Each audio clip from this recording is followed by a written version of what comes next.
Hey everyone, welcome back to our channel where we share the best skincare tips and tricks. Today, we're going to walk you through a refreshing 3-step summer skincare routine that will leave your skin glowing and hydrated. Let's dive right in. Step 1.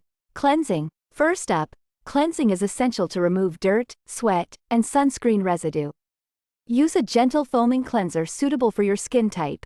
Massage it onto damp skin, then rinse thoroughly with lukewarm water. Step 2. Cucumber and rice refresh. For our second step, we're going to use cucumber slices and rice water to rejuvenate your skin. Here's how. Slice a cucumber thinly. Dip the cucumber slices into rice water. The water left after rinsing rice. Gently press the cucumber slices onto your face for a few minutes. The cucumber will hydrate and soothe your skin, while the rice water provides antioxidants and nutrients. Step 3. Nourishing Mask.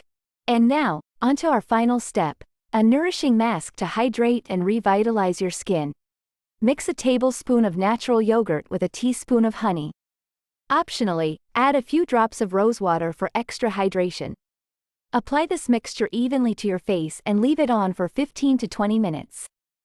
Rinse off with lukewarm water and pat your skin dry gently. There you have it. A simple yet effective 3-step summer skincare routine to keep your skin looking fresh and radiant. If you enjoyed this video, don't forget to like, subscribe, and hit the notification bell so you never miss our latest skincare tips. Thanks for watching and see you next time.